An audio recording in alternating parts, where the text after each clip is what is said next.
जय हिंद, नमस्कार। मैं अंबर जैदी एक बार फिर से आप सबका बहुत स्वागत करती हूँ और हमारे साथ एक बार फिर से आज नाज़िया इलाही खान मौजूद है। नाज़िया, बहुत-बहुत स्वागत है आपका। नमस्ते। वंदे मातरम, भारत माता की जय, जय जगन्नाथ, नमस्कार, जय भारत जय माता श्री राम। कैसी हैं अंबर आप? भारत माता की। मैं बिल्कुल अच्छी हूँ, आप कैसे हैं? मैं तो बहुत सारे गाली और बहुत सारे कर्ज के बाद भी बड़ी चहक रही हूँ, बड़ी मस्त हूँ। कोई बात नहीं, गालियाँ तो हर हर नाश्ते में और डिनर में मिलती हैं हम लोगों को, तो अब मतलब ये तो कोई बड़ी बात नहीं, नई बात नहीं है कोई, हर रोज़ की बात है। लेकिन नाज़िया, पिछले ये जो पूरा अक्टूबर शुरू हुआ और इस सब पूरे महीने में हमने कुछ इस तरह की चीज़ें विटनेस की, चाहे हम ज़ाकिर नायक को देखें, चाहे हमारे ही देश में कुछ इस तरह के ज़ाकिर नायक के जो छोटे-छोटे मिनिएचर्स हैं उनकी बातें करें। एक अलग ही माहौल हमें देखने को मिला। ज़ाकिर नाइक की जो पाकिस्तान की विज़िट है, हालाँकि वो अभी चल रही है, लेकिन जिस-जिस तरह की बातें ख़ास तौर से उन्होंने मिसोजिनिस्टिक रिमार्क्स किए हैं, उसको लेकर पाकिस्तान में बहुत क्रिटिसिज़्म हो रहा है। भारत में तो उतना नहीं हो रहा है। लेकिन ये जो मेंटालिटी है, मैं आपसे समझना चाहती हूँ, चाहे भारत में हो, ज़ाकिर नाइक भी भारतीय ही हैं, पाकिस्तान पहुँचे हैं, वो बात अलग है। What is this mentality? How do you see this?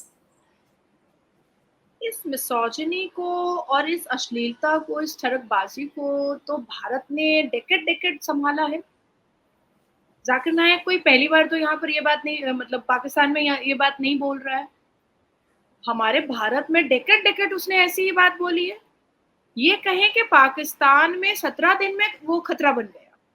17 दिन में ही लोग महिलाएँ जो हैं और वहाँ के मुफ्ती और कारी जो हैं वो चप्पल-जूता लेकर के और फ़तवा का चिट्ठा लेकर के उसके खिलाफ निकल गए हैं। पर हमारे भारत में वो डेकेड-डेकेड ऐसी बेहुदा और अश्लील बातें कर रहा था, हमारे इस्लाम को बदनाम कर रहा था, हमारे इस्लाम का नाम खराब कर रहा था, और उसके ऊपर कोई कुछ भी नहीं हो रहा था, कुछ भी नहीं। पाकिस्तानी तो रिएक्शन दे रहे हैं। हमारे दादा ने तो रिएक्शन भी नहीं दिया। पाकिस्तान की महिलाएं तो चप्पल जूता रोड पर निकाल रही हैं कैमरा के सामने। हमारी दादी और हमारी अम्मा ने तो चप्पल जूता भी नहीं निकाला उसके ऊपर। हमारे पाकिस्तान में तो वहां के जो खारी और मौलवी हैं वो उसके ऊपर फतवा जारी करने की भी बात कर रहे हैं।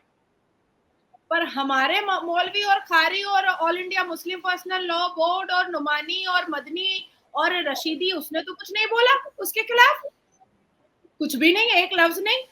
और आप देखें कि 1 अक्टूबर को जब ज़ाकिर नाइक पाकिस्तान में एबीएन पाकिस्तान न्यूज़ चैनल के साथ बैठकर पॉडकास्ट कर रहा था, तो उसने पूरे दावे के साथ बोला कि भाई 3 मिलियन मुसलमान आज भी भारत में उसको फॉलो करते हैं। उसके फॉलोअर हैं, उसके भक्त हैं, उसके मुरीद हैं। कल को ज़ाकिर नाइक अगर मर जाता है, तो आप क्या बात कर रही हैं? यहाँ पर जनाजे की नमाज़ होगी भारत में। उसके नाम का, उसके फोटो का यहाँ मज़ार बनेगा। लोग चादर चढ़ाने के लिए जाएँगे ज़ाकिर नाइक के कब्रिस्तान पे, फोटो वाले कब्रिस्तान पे। फूल की चादर लोग खरीदेंगे 1-1 हज़ार रुपए में, चांदी का गेट लगवाएँगे, धागा बाँधेंगे। ज़ाकिर नायक इस्लामिक स्कॉलर ज़ाकिर नायक मेरी ये मन्नत पूरी करवा देना। पाकिस्तान में हो सकता है कि उसको चप्पल-जूता मार के निकाल भी दिया जाए 1 हफ्ते में। पर क्या हमारे भारत के मुसलमानों ने वो रिएक्शन दिया जो आज पाकिस्तान के मुसलमान रिएक्शन दे रहे हैं ज़ाकिर नायक को? जिस एफर्ट से, जिस एनर्जी से पाकिस्तान के क्रिश्चियन, पाकिस्तान के पश्तूनी, पाकिस्तान के हिंदूज उससे सवाल कर रहे हैं कि हमारे भारत के हिंदूज ने और क्रिश्चियन ने जाकिर नायक के आंखों में आंखें डाल करके सवाल किया था। आप 2 दिन पहले की बात देखो, जाकिर नायक की इस्लामिक तकरीर चल रही थी। एक क्रिश्चियन लड़के ने उससे कहा कि आप होते कौन है बाइबल को गलत ठहराने वाले? फिर जाकिर नायक ने उसको झाड़ा है, उसको बेइज्जत किया है। वो फिर कह रहा है कि आप ये सब मुझे मत बोलिए और अपना टाइम बर्बाद मत कीजिए डॉक्टर जाकिर नायक, आप मेरे सवाल का जवाब दीजिए। अगर करिश्मा नहीं है, अगर मिरेकल नहीं है, तो फिर चांद के 2 टुकड़े कैसे हो गए? अशहदों की उंगली पर पहाड़ कैसे रुक गया? दिन और रात कैसे हो गया? उसने ये क्रिश्चियन लड़के ने पूछा है जाकिर नायक से, क्या हमारे भारत में जब जब डेकेड डेकेड जाकिर नायक यहाँ पर प्रीच कर रहा था, तो हमारे भारत के हिंदू और क्रिश्चियन ने ऐसे कट्टर और ऐसे कठोर सवाल पूछे थे जाकिर नायक से? जाकिर नायक मंच पर बैठा हुआ था और वहां के पाकिस्तान के एक हिंदू प्रोफेसर ने पूरे की पूरी कृष्ण भगवान की श्लोक पढ़ करके सुनाई कि मजहब के आधार पर आपके यहाँ काटा जाता है, हमारे यहाँ इंसानियत दिखाई जाती है। भाई पूरी एक पीस टीवी चल रही थी भारत में, किसने रोका? कांग्रेस के नेतृत्व में चल रही थी, किसी ने रोकने की कोशिश की? अगर कांग्रेस तो खैर जमात इस्लामी को पालता है, कांग्रेस लश्कर तैयबा को पालता है, कांग्रेस यासिन मलिक को पालता है, कांग्रेस याकूब मेमन को पालता है, कांग्रेस अफजल गुरु को पालता है, कांग्रेस बुरहान वानी को पालता है। जब सबको पता था, लेकिन एक बड़ी मेजोरिटी तो खड़ी हो सकती थी जाकिर नायक के खिलाफ। जो हिंदू जाते थे कन्वर्शन करवाने के लिए अपना, वो हिंदू तो सवाल पूछ सकते थे कि भाई आपके यहाँ कहा गया है इन्फिडल्स को मारना, काफिरों को। हमारे यहाँ तो भगवत गीता के श्लोक में नहीं बताया गया कि कोई अगर अल्लाह को मानता है तो उसको मार डालो। आपके यहाँ तो गुस्ताखे रसूल की सजा सर तन से जुदा का नारा है। हमारे यहाँ तो ऐसा नहीं है कि अपमान राम की सजा सर धड़ से जुदा, हमारे यहाँ तो यह नारा नहीं बना। तो जो काउंटर क्वेश्चन आज पाकिस्तान कर पा रहा है कितने सफोकेटिव माहौल में भी, हमारे यहाँ भारत में तो मतलब बस ना चलता तो उसका पैर धो करके मुसलमान पी लेता। इसको मैं इसको इस तरह से देख रही हूँ नाज़िया, जो आप बोल रही हैं, मैं भी इसी एनालिसिस पे पहुँची हूँ कि मतलब हालाँकि मुझे ये लगता था कि शायद भारत के मुसलमान ज़्यादा एनलाइटन हैं, हम बहुत ज़्यादा पाकिस्तान वालों से बेहतर हैं। लेकिन मैं इस नतीजे पे पहुँची हूँ कि भारत से कहीं ज़्यादा जो पाकिस्तान के मुसलमान हैं, वो एनलाइटन हैं और वो हिम्मत रखते हुए इस्लाम को सही तरह से समझते हैं और इस तरह के लोगों को किस तरह से मुँह तोड़ जवाब देते हैं। एक-एक सवाल और जिस तरह से किस तरह के सवाल पूछे हैं, चाहे मुसलमानों की बात करें या फिर जो और लोग जो दूसरे धर्मों से थे उनकी बात करें। लेकिन पूरी तरह से जो कलई पाकिस्तान ने खोली है, ज़ाकिर नायक की उसकी दाद देनी पड़ेगी। लेकिन नाज़िया, उसके अलावा पिछले हफ्ते की बात है, सज्जाद नोमानी जो all India Muslim personal law board के स्पोक्स पर्सन हैं, उन्होंने बच्चों को लेकर कुछ इस तरह का बयान दिया कि बच्चों की शादी जल्दी कर देनी चाहिए, उनको स्कूल कॉलेज ना भेजें, उस भेजने की वजह से वो अपने स्कूल कॉलेज जाती हैं तो किरदार का सौदा करती हैं, गलत हरकतें करती हैं, 8-9 साल की बच्चों के जज्बात और डिमांड्स ऐसी हैं जैसे 15, 16, 18, 20 साल की लड़कियों के होते हैं। उनका उनका मकसद था सेक्सुअल डिजायर से, तो लिहाजा ये कि मतलब बच्चियों को ना पढ़ाएं, उनकी शादी कर दें 5-7 साल की उम्र में और सज्जाद नोमानी जैसे लोगों के हवाले कर दें। बच्चियों के ना कोई अधिकार है, ना कोई उनकी इंडिविजुअलिटी है, अगर शादी ना करें तो वो बाजारू हैं और मतलब ना वो काम करें, ना पढ़े लिखे। ये सिर्फ महिलाओं को लेकर जो इस तरह की बात है, उसके बाद जब इस पर चर्चा होती है तो साजिद रशीदी कहते हैं हिंदू तो अपने अब जिन देवियों की पूजा करते हैं उन्हीं भी उनका बलात्कार भी करते हैं। ये बात उन्होंने कही इसी मुद्दे पर चर्चा के लिए, पिछले हफ्ते की बात है, फ्राइडे की। मैं उस डिबेट में मैं भी शामिल थी, हालांकि वो स्टूडियो में नहीं थे, लेकिन इधर से प्रोफेसर कपिल कुमार, उन्होंने काफी गुस्सा किया। लेकिन सवाल ये है कि इस तरह की मानसिकता जो अपनी ही बच्चियों के लिए, महिलाओं के लिए इस तरह की मानसिकता रखते हैं, तो फिर हम उनसे वैसे भी दूसरे धर्म की महिलाओं के लिए, देवियों के लिए सम्मान की उम्मीद किस तरह से कर सकते हैं। लेकिन आज जो समय है, आपको नहीं लगता कि हमें उनको सिखाना चाहिए कि हमें दूसरे के धर्म का भी सम्मान करना है? अंबर, आपके इस सवाल का जवाब देने से पहले मैं आपको पाकिस्तान की लड़कियां वाकई में हमसे ज्यादा एनलाइट और भारत के मुसलमान बेटियों से और महिलाओं से ज्यादा एनलाइट है। उसकी बहुत सारी रीजन मैं पहले बता दूं, फिर नुमानी और साजिद रशीदी पर आते हैं। पश्तून की एक लड़की ने जाकिर नायक की आंखों में आंखें डालकर कहा कि ये इस्लामिक देश है और लोग 5 वक्त नमाज पढ़ते हैं, लेकिन पेडोफाइल वाली हरकत भी यहाँ पर हो रही है और नशा भी यहाँ पर मुसलमान करते हैं। हालांकि इज्तिमा में जाते हैं, तबलीग में जाते हैं, चिल्ले में जाते हैं, लेकिन फिर भी करते हैं। जाकिर नायक ने उसको झाड़ दिया, डांट दिया, डपट दिया, लेकिन वो अपने सवाल पर बिल्कुल स्टक रही। जी। और बाद में जाकिर नायक ने काफी लोगों से प्रेशराइज भी करवाया कि वो माफी मांगे इन फ्रंट ऑफ कैमरा, लेकिन वो माफी नहीं मांगी। ठीक है, अब देखिए आप कि मैंने पश्चिम बंगाल में बलात्कारी मोहम्मद खैबर की बात कही थी और मोहम्मद अवैस की बात कही थी कि इसको फांसी पे चढ़ा, तो मेरे नाम से फेक ब्लास्फेमी का केस हुआ। मुझे डिटेन किया गया, अरेस्ट किया गया और फिर मैं 2 घंटे में बेल लेकर के रिटर्न आई और अभी भी कंटिन्यूअसली मेरे ऊपर एफआईआर हो रहे हैं। अब आप सोचो, इससे भी तो अंदाजा होता है कि भारत के मुसलमान जो हैं वो जाकिर नायक के मुरीद हैं, लेकिन पाकिस्तान के मुसलमान जो है वो सिर्फ अल कुरान को मानने वालों में से हैं। वो कोई भक्ति-वक्ति में नहीं जा रहे हैं, वो कोई मतलब मज़ार परस्ती में ये नहीं जा रहे हैं। वो जो सवाल करना है वो वहाँ की बेटियाँ कर रही हैं और माफ़ी नहीं माँगनी है तो नहीं माँगनी है। वो पश्तून की लड़की ने माफ़ी नहीं माँगा, तो फिर भी वहाँ पर फ्रीडम ऑफ स्पीच है भैया। हमारे भारत में तो फ्रीडम ऑफ स्पीच ही नहीं है कि मुसलमान अगर बलात्कार करेगा तो आपको चुप रहना है एकदम, और आप चुप नहीं रहिएगा तो आपको मज़ा चखाया जाएगा फिर। आपकी मॉब लिंचिंग कराई जाएगी, आपके नाम का पुतला जलाया जाएगा, आपके ऊपर हज़ारों एफआईआर कराए जाएँगे। भारत का मुसलमान ना अल्लाह के इंसाफ पर यकीन करेगा और ना ही कानून पर यकीन करेगा। ये भारत के मुसलमानों ने क्रिस्टल क्लियर बता दिया है। बहराइच वाले मामले में भी बता दिया, कन्हैया वाले मामले में भी बता दिया और उससे पहले और भी बहुत सारे मामले में बता दिया है कि ना ही वो अल्लाह के इंसाफ पर भरोसा करता है भारत का मुसलमान और ना ही कानून पर भरोसा करता है, वो अपना इंसाफ खुद कर देता है। आपने गौमाने की बात करी, क्योंकि मुसलमान लड़के पढ़ते नहीं हैं, इसलिए हमें नहीं पढ़ना चाहिए इतना ज्यादा। ठीक है, अब ये कुछ नया तो नहीं आई है अंडरस्टैंड। नंबर, ना मेरे लिए ना शॉकिंग है ना आपके लिए। आप याद कीजिए, जब मिस्र का जमाना हुआ करता था, या हम 620 एडी में चले जाएं, या हम हजरत याकूब के जमाने में चले जाएं, या हजरत इब्राहिम के जमाने में चले जाएं, या हम थोड़ा और इधर आते हैं, हम मुगल के जमाने में चले जाएं, औरतों का मस्जिद जाना क्यों छुड़वाया गया?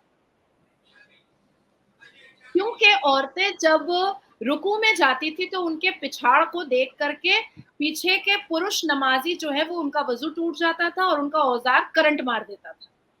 इसीलिए बोला गया कि मुस्लिम महिलाएं मस्जिद ना जाएं, नहीं तो पुरुषों का वजू टूट जाता है और पुरुषों के दिमाग में कुछ और गंदगी आ जाती है। तो वो भी वही वही बात थी कि महिलाएं कंट्रोल करें, क्योंकि पुरुषों का दिमाग खराब हो जाता है।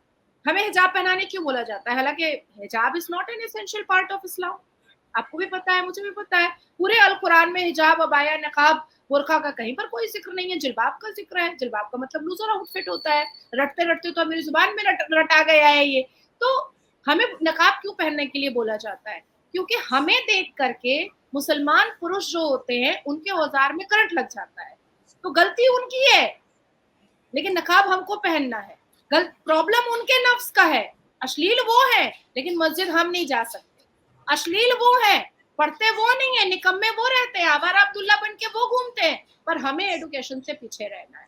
आप मुझे 77 साल में एक ऐसा खुतबा, एक ऐसा खरात, एक ऐसी तबलीग, एक ऐसी प्रीच बताइए कि किसी मौलवी, मुल्ला, प्रीचर, कारी, उलमा, उलूम, मुअज्जिन, मुफ्ती ने कहा हो कि अपनी अपनी बेटियों को पढ़ाओ, शिक्षा बहुत ज़रूरी है, तालीम याफ्ता करवाओ अपनी बेटियों को।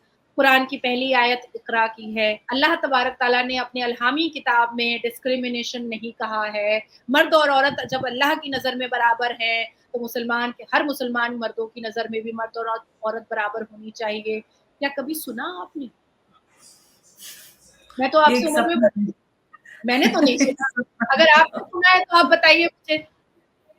विरोध में ही होते हैं हमेशा, आए दिन बयान आते रहते हैं, चाहे मदनी से लेके अब नुमानी या किसी की बात करें, हमेशा लड़कियों के एजुकेशन को लेकर कोई ना कोई वो स्टेटमेंट देते ही रहते हैं कि कोई एजुकेशन में ना जाए, यहाँ ना भेजे, वहाँ ना भेजे, ये ना बनाए, वो ना बनाए, ऑल दैट। अच्छा, अगर हम मार्केट से बिना ठोंगा या बिना पॉलीथीन के अगर पैड ले लेते हैं और वो एरिया मुसलमान हो, तो सारे मुस्लिम पुरुष क्या कहते हैं, देखो कितनी आवारा लड़की है, बिना ठोंगा या बिना पॉलीथीन के अंदर पैड लेकर के चली आ रही है। पर हमारी प्यूबर्टी की बात असदुद्दीन अवैसी पार्लियामेंट में करता है। हमारी प्यूबर्टी की बात मदनी साहब देवबंद में और जमायतुल उलमाए हिंद के मीटिंग में करते हैं। हमारी प्यूबर्टी की बात न्यूज चैनल पर सारे मौलवी, मुल्ला और कारी करते हैं। नहीं, age of puberty is age of marriage. लेकिन आज तक अवैसी ने नहीं बताया कि उसकी बीवी और बेटी की प्यूबर्टी कब होती है, डेट क्या है। बता देना चाहिए। जब इतने मॉडर्न हो तो बता दो। जब इतने मॉडर्न हो, हमारा पैड खरीदना आपके लिए आवारगी हो जाती है। और आप हमारी प्यूबर्टी की बात करते हो, वो आपकी बदचलनी नहीं होती है, वो आपकी अश्लीलता नहीं होती है, वो आपकी बेहूदगी और बदतमीजी नहीं होती है कि आप हमारे प्यूबर्टी की बात आप कर रहे हो। प्यूबर्टी तो अवेसी की माँ को भी आया होगा, प्यूबर्टी तो अवेसी की बेटी को भी आया होगा, प्यूबर्टी तो अवेसी की बीवी को भी होता होगा, सारी बीवियों को होता होगा, सबको होता होगा। तो उसकी तो आपको शर्म नहीं आ रही है हमारी प्यूबर्टी के बारे में बात करने के लिए? अगर हम आपके स्पर्म के बारे में बात करें तो आपको कैसा लगेगा, कैसा फील होगा? पर हमेशा मुसलमान बेटियों को समझाया जाता है, हंसोगी आवारा बोली जाओगी, थोड़े वेस्टर्न आउटफिट्स पहन लोगी, लोग कहेंगे अच्छे घर की नहीं है, थोड़ी डीप लिपस्टिक लगा लोगी, लोग कहेंगे अच्छे खानदान की नहीं है, थोड़ा ऊंचा बोल दोगी, लोग कहेंगे माँ बाप ने अच्छी परवरिश नहीं दी है, को एडुकेशन में पढ़ लोगी, लोग कहेंगे इसके घर में रिश्ता मत भेजो, इसका जरूर कुछ ना कुछ चक्कर रहा होगा। ज्यादा बड़े पोजीशन पर चली जाओगी, अरे बिना सोए थोड़ी गई होगी इतने बड़े पोजीशन पर, ज्यादा बड़ी डिग्री ले लोगी, लड़का ही नहीं मिलेगा भाई मुस्लिम में। और वाकई में लड़का नहीं है, वाकई में। आज अंबर आप अपने लिए लड़का ढूंढिए, नहीं मिलेगा आपकी क्वालिफिकेशन वाला लड़का। क्योंकि लड़के पढ़ते नहीं है, मुसलमान लड़के ना, मुस्लिम लड़के पढ़ते कहाँ है? हम जिस कॉलेज में, जिस यूनिवर्सिटी में, जहां पर भी एकेडमिक क्वालिफिकेशन हमने लिया, आपने लिया, हमने चुनिंदा मुस्लिम लड़कों को देखा। अपने कलीग में हमने चुनिंदा मुस्लिम लड़कों को देखा है। तो उससे भी अंदाजा हो जाता है कि भाई लड़के नहीं पढ़ते हैं। और नुमानी साहब को चिंता हो रही है, पढ़ी लिखी लड़कियां हो रही हैं आजकल, और ये आवारा अब्दुल्ला लफंगे जो हैं, जो गली में अड्डा मारते हैं और भाभियों को ताकते रहते हैं बैल्कनी से। नाजिया, पता है रशीदी साहब का क्या जवाब था जो उन्होंने कहा? एक तो सबसे पहला उनका इतराज ये था, और जो गुस्सा थे वो इस बात से कि एंकर उनको नोमानी बोल रहा था। कह रहे थे वो नोमानी साहब हैं, आपको पता है उनका मर्तबा क्या है, वो कौन है? आप ऐसे ही नाम ले रहे हो जैसे गली का कोई बच्चा हो, ऐसा वैसा ये वो। उनको एक तो इस बात का गुस्सा था। दूसरी बात वे कह रहे थे कि लड़कियां बिगड़ रही हैं, वो ओयो जाती हैं, वो पढ़ाई के नाम पर बाहर निकलती हैं और हिंदू लड़कों के साथ बाहर जाती हैं, और भगवा आतंकवाद चल रहा है, और पता नहीं क्या क्या बातें मतलब उनकी और रंगरेज की दोनों की थी। तो वो लोग जो हिजाब वाली प्राइम मिनिस्टर बनाने की बात करते हैं, जब बच्ची स्कूल कॉलेज में जाएगी तो प्राइम मिनिस्टर कैसे बनेगी? कोई इनसे पूछ लीजिए। नहीं, मैं तो देखो, हमारे देश का दुर्भाग्य है कि गोईठा ठोकने वाली राबड़ी देवी भी मुख्यमंत्री बन गई थी। हमारे देश का दुर्भाग्य है, ठीक है। तो प्राइम मिनिस्टर अगर चलो बन भी जाती है हिजाब वाली, पर शर्त ये होनी चाहिए कि वो मुस्कान ना हो, अलकायदा की रखेल ना हो, शर्त ये होनी चाहिए भाई। अगर हिजाब वाली, नकाब वाली अगर प्राइम मिनिस्टर बन रही है, एक तो वो अंगूठा अब छाप, नकाब में कौन बन के बैठ गया प्राइम मिनिस्टर, ये भी तो नहीं पता। अब कहीं कोई किसी और फॉरेन बाद में विजिट को पता चले कि वो अलकायदा कौन के है चीफ, नकाब में? हाँ बाद में प्राइम पता मिनिस्टर चले की अंबर जगह किसी कि और को वो भेज दिया फिर। नहीं, मेरा कहना है कि बाद में पता चलेगा। जैसे मुस्कान ने जब हिजाब के लिए नारे तकबीर पढ़ा था, तो भाई सबको लगा था कि भाई इस्लामिक लड़की है। बाद में मुझे उसी कॉलेज के लड़के ने मुझे भेजा कि वो कजरारे नैना पर नाच रही है साड़ी पहन करके, उसी कॉलेज के अरे लड़के उसका ने। सोशल मीडिया था, उसका जो इंस्टाग्राम था, उसपे मॉडर्न कपड़े पहनती थी, घूमती फिरती थी फ्रेंड्स के साथ, सारी पिक्चर्स पोस्ट करती थी। वो सिर्फ हिजाब को करने के लिए जो वो पूरा स्टेज ऑर्केस्ट्रेट किया गया था, उसको करने के लिए वो सिर्फ बुर्का और उसने वो आउटफिट पहना था। और फिर बाद में अलकायदा के चीफ की वो कॉन्क्यूबाइन पाई गई। तो हिजाब वाली अगर कोई वजीर आजम बन जाती है और वो अलकायदा की चीफ की कॉन्क्यूबाइन निकल गई, तो फिर तो हो गया, भारत बन जाएगा भारतिस्तान, पाकिस्तान का दोस्त भारतिस्तान बन जाएगा। देखिए साजिद रशीदी, आप मिलेंगी आपको मलाइन करेगा, मैं मिलूंगी मुझे मलाइन करेगा। अभी कुछ दिन पहले मुफ्ती इलियास साहब का शो एक नेशनल न्यूज पर चल रहा था, उसमें आपको एक दाढ़ी वाले ने कह दिया कि तेरी बोटियां कर दूंगा, हाँ, नहीं तो तेरे मूछ, टुकड़े होंगे, नहीं हुए तो मूछ मुंडा दूंगा। फिर मूछ तो मुंडवा के लिए आपको बोटियां वो कर नहीं पाया तो उसने मूछ तो मुंडा दिया। चलो एक मर्द तो निकला जो वाकई में अपनी जुबान को रखा, तो वो आपकी बोटियां कर नहीं पाया तो वो मूछ मुंडा दिया। कुछ महीने मुझे याद है 22 अगस्त 2024 मैं दिल्ली में ही थी और उसी नेशनल न्यूज चैनल पर मैं और आप थे, और मुद्दा पॉलीगेमी का था, शादियों का था। जी, और जी, जी। साजिद रशीदी ने कुछ दिखाया था, ये जी, जी, जी, देखिए 3 एब्सोल्युटली शादी मुझे याद करके है। बेटी है जिसमें 2 मुस्लिम है, 1 हिंदू है। तो जो जो मौलाना साजिद रशीदी हर औरतों को अपनी शब्द से नंगा करता है, कैरेक्टर असैसिनेशन करता है, बदतमीज़ी करता है, बेहूदगी करता है, अश्लीलता का की शब्दावली इस्तेमाल करता है, किसी को भी कभी भी डिफेम कर देता है, एंकर को बोलता है, "अरे चुप रहो, सुनो, सुनो, सुनो। अरे तुमको कुछ पता ही नहीं है, सुनो, सुनो, सुनो। अरे तुम चुप रहो।"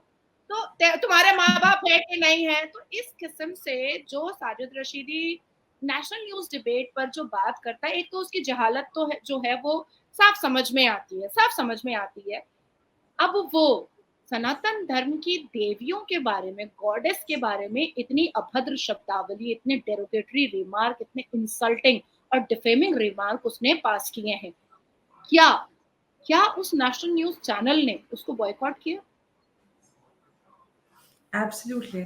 इनफैक्ट नाज़िया, मैं आपकी बात बीच में रुक रही है। उसी डिबेट के लिए मुझसे पहले पूछा गया कि वो है क्या नाम है उसका? हाज़िक खान। मैंने कहा आई एम सॉरी, मैं उनके साथ नहीं करूँगी जिन्होंने मुझसे उस जिस डिबेट की आपने बात की, मुझसे कहा था कि तुम्हारे टुकड़े होंगे और तुम ये करो, तुम्हारे साथ वो सारा। मैंने कहा आई एम सॉरी, मतलब मैं ये लोग एक बार नहीं सोचते कि इतना बड़ा इंसिडेंट हुआ है, हमें नहीं बुलाना चाहिए या एटलीस्ट उन लोगों को साथ में नहीं बिठाना चाहिए। ज़रा नहीं सोचते, कोई रिस्पॉन्सिबिलिटी नहीं है, बार-बार वो लोग बदतमीज़ी करते हैं और दे आर रिपीटेड ऑफेंडर। ये सीरियल ऑफेंडर्स हैं। राशिदी जैसे रशीदी हर चीज़ को लेके इतने, राम मंदिर की बात करें, भारत देश की बात करें, कॉन्स्टिट्यूशन की बात करें, हर चीज़ को लेकर वो बदज़ुबानी करते हैं और लगातार करते हैं, लेकिन कोई भी कदम ना तो टीवी चैनल वाले उठाते हैं, ना ही मैं कोई देश में आम लोग भी मैं कुछ खास होता हुआ नहीं देखती। लेकिन अब साजिद रशीदी के खिलाफ ट्विटर पे तो ट्रेंड हो रहा है नंबर 1 अरेस्ट मौलाना रशीदी। मैं आज, जैसे कि हम जिस वक़्त हम बात कर रहे हैं, सुबह से ये ट्विटर पे नंबर 1 चल रहा है। तो अब उस मामले में क्या होता है कि क्योंकि देखिए जिस हाज़िर खान की आप बात कर रहे थे, आचार्य विक्रमादित्य ने उनके ऊपर हाथ उठाया। उन्होंने भी भगवान कृष्ण के लिए अपमानजनक बातें कही, वैसे ही रशीदी ने की। अगर हम अपने धर्म के लिए इतने सेंसिटिव हैं, तो हमें दूसरे के धर्म का भी तो सम्मान करना है और ये इस्लाम भी सिखाता है कि आप दूसरे के धर्म का सम्मान कीजिए। तो ये सारी चीज़ें इस तरह से हो रही हैं, फिर ये लोग गंगा-जमुनी तहज़ीब की भी बातें करते हैं, बड़ी-बड़ी बातें करते हैं, भारत के संविधान की बात करते हैं। फ्रीडम ऑफ स्पीच और इस लिबर्टी के नाम पर ये जो समाज में आग लगाने का ये लोग काम कर रहे हैं, इसका ज़िम्मेदार किसको ठहराया जाए और कैसे इन सारी चीज़ों को कंट्रोल किया जाए? क्योंकि हाथ से बाहर निकल रही हैं सारी चीज़ें, बहुत डेंजरस एक टर्न लेती जा रही हैं। देखिए, साजिद रशीदी के बारे में पहले बताऊँ आपको कि 2012 या 13 में एक बच्ची के साथ कुछ अश्लील हरकत करते हुए साजिद रशीदी के ऊपर एफआईआर हुआ था। अच्छा। 2012 या 13 की बात है।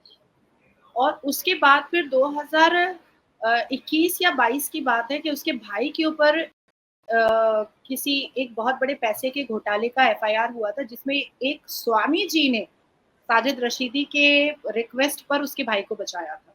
एक स्वामी जी ने, जिसके पूरे डिटेल्स मेरे पास है। अच्छा। 2000 अगर आप 9 में 2008 में अगर आप जाती हैं, तो साजिद रशीदी अपने विजिटिंग कार्ड पर हलाला एक्सपर्ट लिख करके घुमा करता था।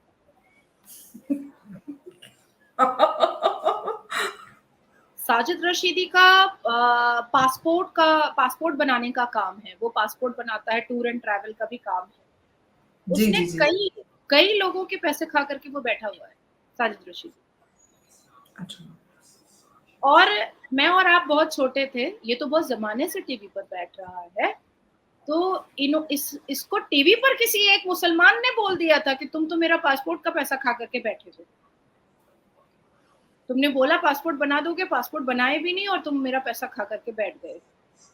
तो प्रॉब्लम क्या होता है ना कि जब साजिद रशीदी जैसे लोग हमारे ऊपर टारगेट करते हैं ना, हम चले आते हैं सिविलाइजेशन, हम चले आते हैं अपने एजुकेशन पर कि हम इतनी बुरे तरीके से, इतना उम्र दराज आदमी है, इतने बुरे तरीके से हम उसको जवाब नहीं देंगे। लेकिन हमारे पास भी तो, अगर तुम्हारे पास फेक नॉलेज है, तुम फैब्रिकेट तरीके से किसी को डिफेम करने की कोशिश कर रहे हो, तो सामने वाले को तो तुम मजबूर कर रहे हो कि तुम्हारी जीवनी निकाले वो फिर, तुम्हारी जीवनी को वो खंगाले फिर। और जब हर वो व्यक्ति जो जिसके अंदर चोर होता है ना, उसको कभी भी किसी को टारगेट नहीं करना चाहिए, क्योंकि जब सामने वाले की जीभनी निकलेगी तो वो तो बहुत भयंकर निकल जाएगी। आज मेरी कोई बिल्कुल। जीभनी निकालेगा तो मुझे कोई चिंता नहीं है, बस निकालते रहो। मैं तो हूँ, मैं कहीं नहीं छुप रही, कहीं नहीं जा रही, कहीं नहीं भाग रही, मैं यहीं पर हूँ। मैं एक रूम में छुप करके एक फेसबुक चैनल से मैं किसी को डिफेम थोड़ी कर रही हूँ। Everyone knows very well about Nazia Ilahi Khan. और किसी को और भी जानना है तो पश्चिम बंगाल आ जाओ भाई, गली गली में घूमो, मेरा नाम पूछो, लोग मेरे बारे में बताएंगे। तो साजिद रशीदी की पूरी जीवनी मैंने निकाली है, और मैं चाहूंगी अंबर के उस पूरे पूरे डिटेल्स के साथ मैं आपके साथ बैठ करके और पूरे प्रूफ के साथ, सारे एफआईआर के साथ मैं साजिद रशीदी पर आपके साथ मैं बात करूं कि वो कितना घिनौना आदमी है, कि छोटी बच्चियों के साथ भी उसका बहुत सारा केस है। और ये जिस बातें मुझे नहीं पता थी, आप ये मेरे लिए एक नई जानकारी है हाँ, कि वो इस। और जी, और उसको बचाने वाले जो है वो कुछ संत है, अच्छा। कुछ संत है, ये भी मैं बोल रही हूँ आपको कि उसको बचाने वाले कुछ संत है, तो शर्म आनी चाहिए। अच्छा, जब तक वो मुझे डिफेम कर रहा था, जब तक वो आपको डिफेम कर रहा था, नेशनल न्यूज चैनल लाइक कि हाँ ठीक है, वो तो उसको बोला है, हाँ वो तो उसको बोला है। अब तो वो तुम्हारी देवियों को डिफेम कर रहा है भाई, तुम्हारी तुम्हारी गॉडेस के बारे में बोल रहा है भाई कि तुम लोग रेप करते हो अपनी गॉडेस का, तो भी चुप ये हो। पहली बार नहीं बोला नाज़िया, ये साजिद रशीदी के कम से कम मैं 15-20 ऐसे बयान दिखा दूंगी जिस सिर्फ एक बयान की वजह से उनको बड़ी जेल बनती है, बड़ी सजाएं उनके ऊपर बनती है, लेकिन कुछ भी नहीं होता। सरप्राइजिंग तो सबसे बड़ी बात यही है। लेकिन इस बार मुझे ऐसा लगता है कि साजिद रशीदी को जेल की सलाखों में डालने का वक्त आ चुका है। अगर वाकई में सनातन धर्म के लोग अपनी देवियों को पूजते हैं, अपनी देवियों के चरणों पर फूल चढ़ाते हैं, अपनी देवियों को अंजलि देते हैं, अपनी देवियों के पैर पर, चरण पर अपना माथा रख करके आशीर्वाद लेते हैं, तो शायद ये अभद्र स्टेटमेंट जो नेशनल न्यूज चैनल पर साजिद रशीदी ने लास्ट फ्राइडे को कहा है, उसका रिएक्शन थोड़ा दिख रहा है अभी, लेकिन प्रदर्शन नहीं दिख रहा है। जेल की सलाखों में उसकी तस्वीर नहीं दिख रही है, वो भी तो दिखनी चाहिए। अब आती है बात गंगा जमनी तहजीब की, जो आपने मुझसे बात कही है। लेकिन मुफ्ती इलियास साहब गंगा जमनी तहजीब को बिखेरते, अमर आप गंगा जमनी तहजीब को बिखेरती हैं। मैं हमेशा गंगा जमनी तहजीब को स्प्रेड करने की कोशिश करती हूँ। मैं बताना, हम सब बताना चाहते हैं कि हम सबको एक फैमिली की तरह हम लोगों को रहना चाहिए। और क्योंकि भारत हमारी सरजमीन है, इस भारत की मिट्टी पर हम नमाज पढ़ते हैं, इस भारत के पानी से हम वजू करते हैं, इस भारत के आसमान से चांद देख करके हम रमजान करते हैं, ईद करते हैं, बकरीद मनाते हैं। तो हमें इस भारत का अटूट अंग बन करके रहने की जरूरत है। इस भारत में हमें इस भारत के रहने वाले लोगों को अपना परिवार समझने की जरूरत है। लेकिन क्योंकि हम ऐसा क्यों बोलते हैं, क्योंकि हमें कोई राइट नहीं लगवाना है, और हमें किसी से कोई पैसे नहीं लेने हैं, और हमें कोई हुड़दंग मचा करके अपनी टीआरपी नहीं करवानी है।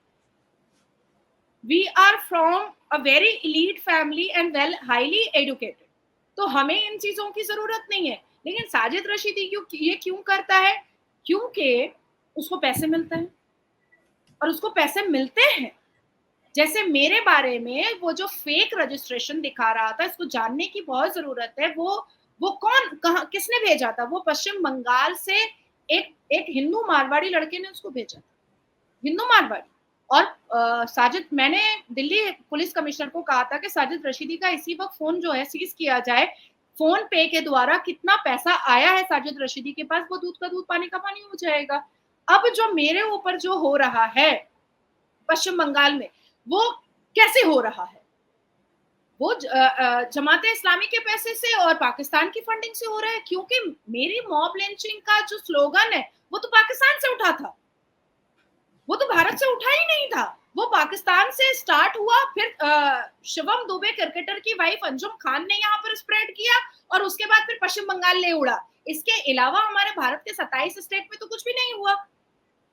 तो इन मुसलमानों को, पश्चिम बंगाल के मुसलमानों को जमात इस्लामी, बांग्लादेश क्योंकि घुसपैठिया बेइंतहा है पश्चिम बंगाल में, तो जमात इस्लामी का पैसा यहाँ पर आ रहा है और पाकिस्तान का पैसा बंगाल में आ रहा है, और हिंदू मारवाड़ी के तहत, ताकि लोगों को मतलब कोई शक ना जाए, तो एक हिंदू मारवाड़ी के तहत साजिद रशीदी को पैसा भेजा गया है ताकि मुझे वो नेशनल न्यूज पर डिफेम कर सके।